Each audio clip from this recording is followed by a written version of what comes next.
Hey guys, welcome to Mind Brain Nexus. இந்த video part 4 of the chapter 1 of physiology from Guyton. வாங்க வீடியோக்குள்ளே போகலாம். இந்த வீடியோவில் நம்ம ஒரு ரொம்ப முக்கியமான கான்செப்டை பார்க்க போகிறோம் கைஸ். ஸோ நல்லா கான்சென்ட்ரேட் பண்ணுங்கள், ஃபோக்கஸ் பண்ணுங்கள். நம்ம இப்போது ஃபீட்பேக் சிஸ்டம்ஸை பற்றி தான் பார்க்க போகிறோம். அண்டு இது உங்களுக்கு இப்போ புரியலைன்னா, இந்த விஷயங்கள் இப்போ உங்களுக்கு புரியலைன்னா, நம்ம ஃபிசியாலஜியில் அடுத்து வர்ற அப்கமிங் டாபிக்ஸ் ஒரு சில டாபிக்ஸும் உங்களுக்கு புரியாமல் போகும். ஏன்னா இந்த டாபிக்ஸுக்கும் அந்த டாபிக்ஸுக்கும் கனெக்ஷன் இருக்குது. ஓகே, நம்ம இப்போ ஆரம்பிக்கலாம். Control system of the body. The human body has thousands of control systems. Some of the most intricate of these systems are the genetic control systems that operate in all cells to help control intracellular and extracellular functions. This subject is discussed in chapter 3. Many other control systems operate within the organs to control functions of individual parts of the organs. Others operate throughout the entire body to control the interrelations between the organs. For instance, the respiratory system, operating in the association with the nervous system, regulates the concentration of carbon dioxide in the extracellular fluid. The liver and pancreas regulate the concentration of glucose in the extracellular fluid, and the kidneys regulate the concentration of hydrogen, sodium and potassium phosphate and other ions in the extracellular fluid. Okay guys, இதில் என்ன சொல்கிறாங்கன்னா, நம்ம human பாடியில் thousands of control systems இருக்குது guys. இந்த சிஸ்டமில் ரொம்ப காம்ப்ளிகேட்டடாகவும் ரொம்ப டீட்டெயில்டாக இருக்கிற சிஸ்டம்னா நம்மளுடைய ஜெனடிக் கண்ட்ரோல் சிஸ்டம். கீழே நமக்கு இப்போது 2 எக்ஸாம்பிள்ஸ் ஆஃப் கண்ட்ரோல் சிஸ்டம் கொடுத்துருக்குறாங்க. வாங்க அது என்னன்னு பார்க்கலாம் guys. Examples of control mechanism: regulation of oxygen and carbon dioxide concentrations in the extracellular fluid. Okay guys, இதை நான் இப்போ ட்ரா பண்ணி ஷார்ட் அண்ட் ஸ்வீட்டாக உங்களுக்கு புரிகிற மாதிரி சொல்கிறேன் கைஸ். நல்லா கவனிங்க. நம்ம ஒரு பிளாங்க் ஸ்பேஸ் எடுத்துக்கலாம். Okay,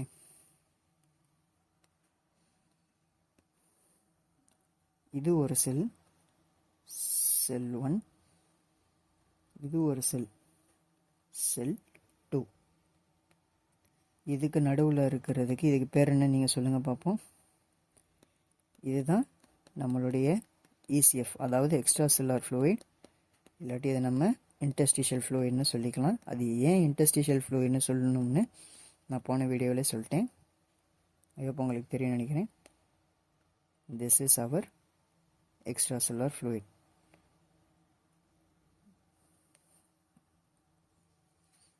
that is interstitial fluid. Okay, and இதுக்கு பக்கத்தில் இப்போ ஒரு பிளட் வெசல் வரைவோம். இந்த பிளட் வெசலுக்குள்ளே என்ன இருக்குதுன்னு சொல்லுங்கள். பிளட் இருக்குது. அந்த பிளட்டுக்குள்ளே இருக்கிறது ஆர்பிசிஸ். இந்த ஆர்பிசிஸில் ஹீமோகுளோபின் இருக்கும். இந்த ஹீமோகுளோபினில் நம்மளுடைய ஆக்சிஜன் அட்டாச் ஆகிருக்கும். This is our RBC. This is our hemoglobin. This is our oxygen, O2.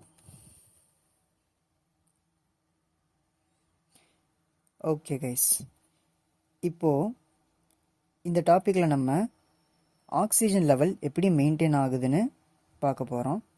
Suppose நம்மளுடைய எக்ஸ்ட்ரா செல்லுலார் ஃப்ளூயிடில் ஏற்கனவே அங்கங்கே ஆக்சிஜன் இருக்கும். அண்ட் சப்போஸ் இந்த ஆக்சிஜனுடைய லெவல் நம்மளுடைய இசிஎஃப்பில் அதோடைய கான்சன்ட்ரேஷன் கம்மியாச்சுன்னா நம்ம ஹீமோகுளோபினில் அட்டாச் ஆகிருக்கிற ஆக்சிஜன் ஈஸியாக ரிலீஸ் ஆகிட்டு இந்த இசிஎஃப்குள்ளே வந்துடும்.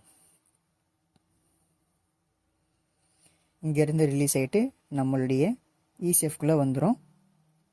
வந்ததுக்கப்புறம் என்ன ஆகும்னா, நம்ம இசிஎஃப்பில் லோ கான்சன்ட்ரேஷனாக இருக்கிற ஆக்சிஜன் ஹை கான்சன்ட்ரேஷனில் வந்துடும். ஹீமோகுளோபின்ல இருந்து ஆக்சிஜன் டிசோசியேட் ஆகிட்டு வர்றனால நம்ம இதை டிசோசியேஷன் கர்வ்னு சொல்கிறோம்.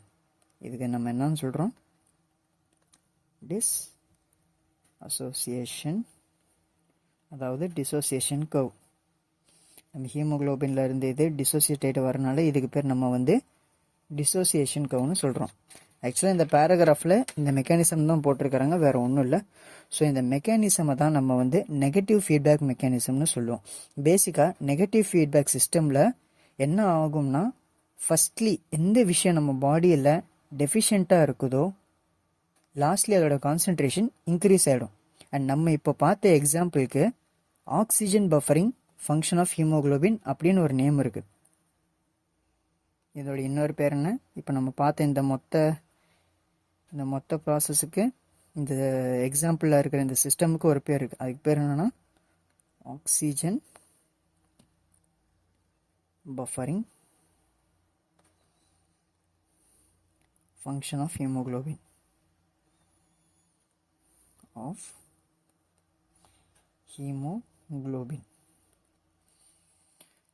அப்படின்னு ஒரு நேம் இருக்குது இதுக்கு. இப்போ நம்ம ஆக்சிஜன் ரெகுலேஷன் பார்த்துட்டோம். நெக்ஸ்ட் இப்போ நம்ம கார்பன் டை ஆக்சைடு ரெகுலேஷன் பார்க்கலாம். இது வந்து நம்ம ஒரு டிராயிங்காகவே பார்க்கலாம். ஸோ மேலே பார்த்த நம்ம அதே செட்டப் தான் இங்கேயும். செல் 1, செல் 2, இதுக்கு நடுவில் இருக்கிறது எக்ஸ்ட்ரா செல்லார் ஃப்ளூயிடு. இந்த எக்ஸ்ட்ரா செல்லார் ஃப்ளூயிடில் அங்கங்கே கார்பன் டை ஆக்சைடு இருக்குது. இது வந்து CO2. ஓகே, சப்போஸ் நம்மளுடைய எக்ஸ்ட்ரா செல்லார் ஃப்ளூயிடில் கார்பன் டை ஆக்சைடு கான்சன்ட்ரேஷன் அதிகமாகிடுச்சுன்னா நம்ம பாடி என்ன பண்ணணும்னா, இங்கேருந்து நம்மளுடைய நர்வஸ் சிஸ்டமுக்கு ஒரு சிக்னல் போகும். அண்ட் நம்ம நர்வஸ் சிஸ்டம் இந்த சிக்னலை ரெஸ்பிரேட்டரி சென்டருக்கு அனுப்பும். ரெஸ்பிரேட்டரி சென்டருக்கு அந்த சிக்னல் போன பிறகு நம்மளுடைய ரெஸ்பிரேட்டரி சென்டர் வந்து ஆக்டிவேட் ஆகிரும்.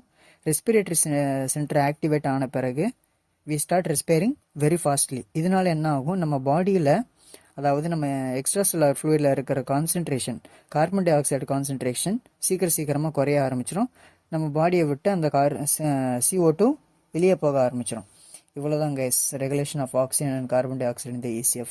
இதை வந்து ஒரு ஃப்ளோ சார்ட்டாக உங்களுக்கு வேணால் போட்டுக்கிறேன். நீங்கள் வந்து ஒன்று இதை காப்பி பண்ணிக்கோங்க, இல்லைனா நீங்கள் வந்து ஸ்க்ரீன்ஷாட் கூட எடுத்துக்கோங்க. இது ஃபஸ்ட்டு என்ன ஆகும், ECFல கான்சன்ட்ரேஷன் ஆஃப் CO2 அதிகமாகும். நெக்ஸ்ட் இது வந்து வேறு கலரில் போட்டுக்கலாம், ஆரமாக இருக்க. கான்சன்ட்ரேஷன் அதிகமாகிறதுனால இங்கேருந்து நம்மளுடைய நர்வஸ் சிஸ்டமுக்கு சிக்னல் போகும். Nervous system gets signal. Okay, இந்த சிக்னலை நம்ம நர்வஸ் சிஸ்டம் நம்மளுடைய ரெஸ்பிரேட்டரி சென்டருக்கு அனுப்பும். நர்வஸ் சிஸ்டம், நான் ஷார்ட்டாக SYSன்னு போட்டுக்கிறேன் சிஸ்டமுக்கு, சென்ஸ் these signals to ஷார்ட்டாக போட்டுக்கிறேன் ரெஸ்பிரேட்டரி சென்டர். இந்த ரெஸ்பிரேட்டரி சென்டர் என்ன பண்ணோம்னா ஆக்டிவேட் ஆகிடும். ரெஸ்பி ஷார்ட் ஃபார்மில் போட்டுக்கிறேன். Centre gets activated. Respiratory centre activate ஆனோடனே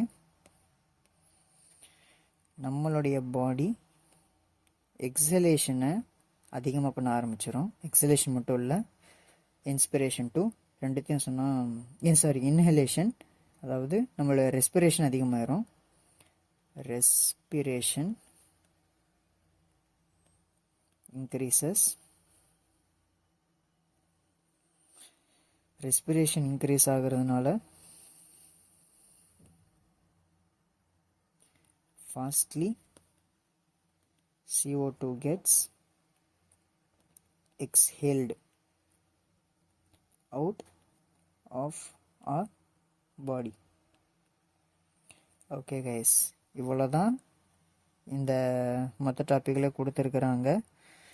இது வந்து ஒரு சம்மரியாக சொல்கிறேன். ஆக்சிஜன் ரெகுலேஷனில் என்ன நடக்கும், ECFல ஆக்சிஜன் கான்சன்ட்ரேஷன் கம்மியாயிருச்சுன்னா நம்மளுடைய RBCயில் இருக்கிற ஹீமோகுளோபின் ஆக்சிஜன் கூட அட்டாச் ஆகிருக்கும். அந்த ஆக்சிஜன் ரிலீஸ் ஆகிட்டு நம்மளுடைய ECFக்குள்ளே போயிடும்.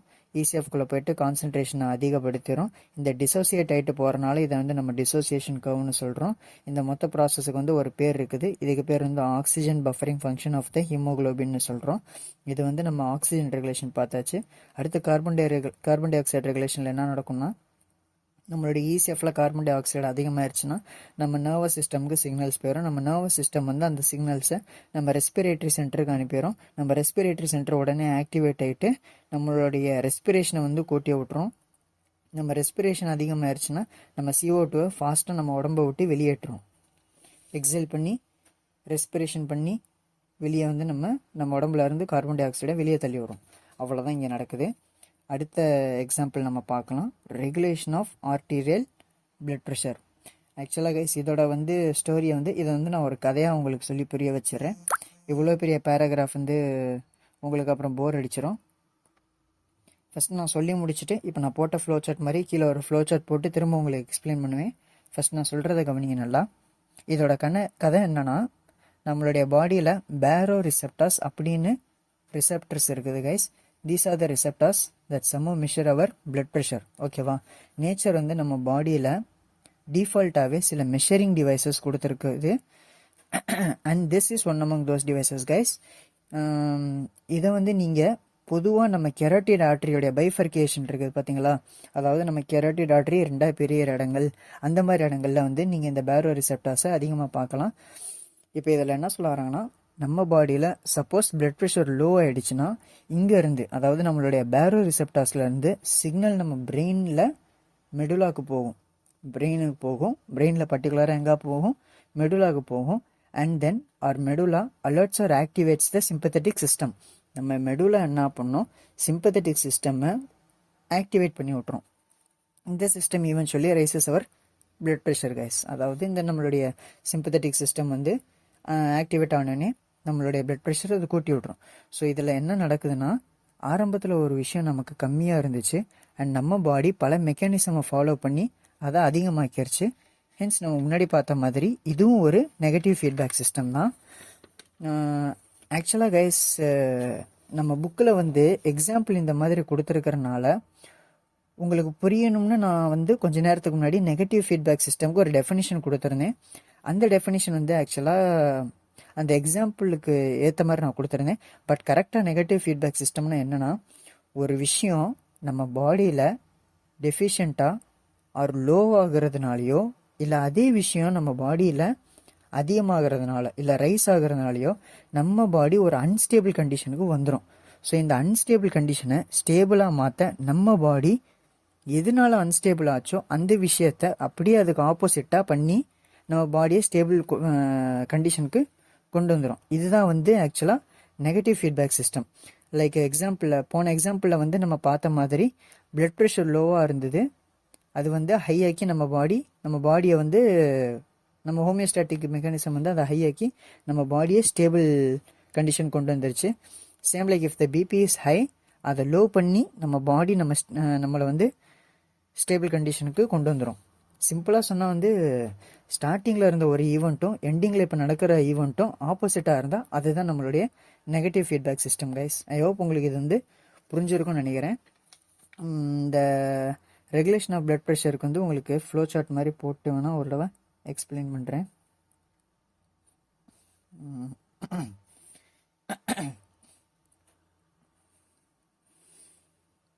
ஓகே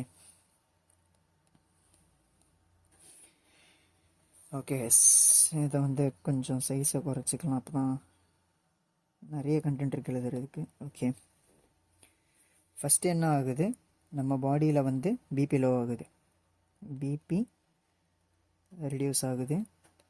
பிளட் ப்ரெஷர் ரெடியூஸ் ஆகிறத நம்ம பேரோ ரிசெப்டார்ஸ்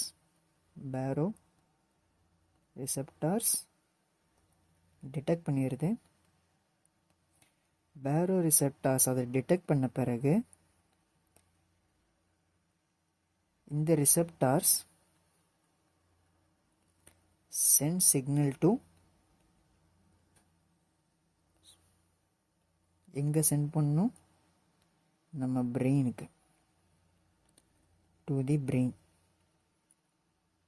பிரெயினில் பர்டிகுலராக எந்த இடம், மெடுலா. நம்ம மெடுலா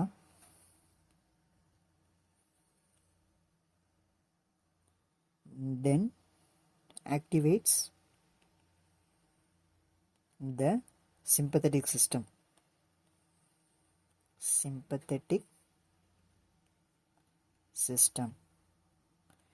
நம்ம மெடுலா சிம்பத்தட்டிக் சிஸ்டம் ஆக்டிவேட் பண்ணிடும். சிம்பத்தட்டிக் சிஸ்டம் வந்து ஆக்டிவேட் ஆர் அலர்ட் ஆன பிறகு நம்ம உடம்புல BP gets raised or comes to normal. அது ரைஸ் ஆயிரும், இல்லைனா நார்மல் கண்டிஷனுக்கு வந்துடும். இதுதான் இங்கே நடக்குது. பிபி லோ ஆகுது, பேரோ ரிசெப்டார்ஸ் டிடெக்ட் பண்ணுது. இந்த ரிசெப்டார்ஸ் வந்து நம்ம மெடுலாக்கு சிக்னல் சென்ட் பண்ணுது. நம்ம மெடுலா சிம்பத்தட்டிக் சிஸ்டமை ஆக்டிவேட் பண்ணி விட்டுட்டு திரும்ப பிளட் ப்ரெஷரை ரைஸ் பண்ண வச்சிருது. இதை தான் இதில் கொடுத்துருக்குறாங்க. இந்த 2 எக்ஸாம்பிள்ஸ்லையும் நம்ம மேலே வந்து ரெகுலேஷன் ஆஃப் ஆக்சிஜன் கார்பன் டை ஆக்சைடை பார்த்தோம். இப்போ regulation of arterial blood pressure பார்த்தோம். இதுதான் கண்ட்ரோல் சிஸ்டம் ஆஃப் த பாடியில் நிறைய நம்ம தௌசண்ட்ஸ் ஆஃப் கண்ட்ரோல் சிஸ்டம்ஸ் இருக்குன்னு படித்தோம். அதில் வந்து இது 2 வந்து எக்ஸாம்பிள் தான். இன்னும் ஆயிரக்கணக்கானது இருக்குது. நம்மளுக்கு புரியணுங்கிறதுக்காக எக்ஸாம்பிள் கொடுத்துருக்குறாங்க.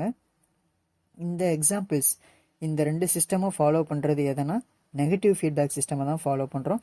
நெகட்டிவ் ஃபீட்பேக் சிஸ்டம்னா என்னென்னு பார்த்தோம். நம்ம ஸ்டார்டிங்கில் நடக்கிற ஈவெண்ட்டும் இப்போ நடந்துக்கிட்டு இருக்கிற ஈவெண்ட்டும் ஆப்போசிட்டாக இருக்கும். அதாவது ஸ்டார்டிங்கில் ஒரு விஷயம் குறைஞ்சிருக்குதுன்னா அதை அதிகமாக்கிட்டு நம்ம உடம்பை ஸ்டேபிள் கண்டிஷனை கொண்டு வர்றது. இல்லைனா ஸ்டார்டிங்கில் ஒரு விஷயம் அதிகமாக இருக்குதுன்னா அதை குறைச்சிட்டு நம்ம பாடியை ஸ்டேபிள் கண்டிஷனை கொண்டு வர்றதுக்கு பேர் தான் negative feedback system. Okay guys, இந்த வீடியோக்கு வந்து அவ்வளவு தான். இதில் வந்து நான் ஃபர்தராக நிறைய சொல்லி கொடுக்கலாம், பட் இதை வந்து இதோட நான் ஸ்டாப் பண்ணுறேன். ஏன்னா இது வந்து ரொம்ப முக்கியமான பார்ட் ஆஃப் திஸ் லெசன். இந்த லெசனுக்கு மட்டும் இல்லாமல் ஃபிசியாலஜியில் நமக்கு வந்து இது ரொம்ப ஒரு முக்கியமான கான்செப்ட்ஸ். ஸோ இது உங்களுக்கு புரிஞ்சாதான் அடுத்த வர எல்லாமே உங்களுக்கு புரியும். இதை வந்து நீங்கள் சரியாக புரிஞ்சுக்கலாட்டி அப்புறம் ரொம்ப கஷ்டப்படுற மாதிரி இருக்கும். ஸோ இதில் வந்து மற்ற டாபிக்ஸையும் சொல்லி நான் உங்களை ரொம்ப கன்ஃபியூஸ் பண்ண விரும்பலை. மீதி டாபிக்ஸ் வந்து நம்ம வர அப்கமிங் வீடியோஸில் பார்க்கலாம். சப்போஸ் உங்களுக்கு ஏதாவது டவுட் இருந்துச்சுன்னா கண்டிப்பாக கமெண்ட் செக்ஷனில் சொல்லுங்கள். நான் கண்டிப்பாக அதுக்கெலாம் ரிப்ளை பண்ணுவேன். ஐ ஹோப் உங்களுக்கு இது புரிஞ்சிருக்குன்னு நினைக்கிறேன். ஓகே கைஸ், நெக்ஸ்ட் வீடியோவில் பார்க்கலாம். டாடா, பாய்.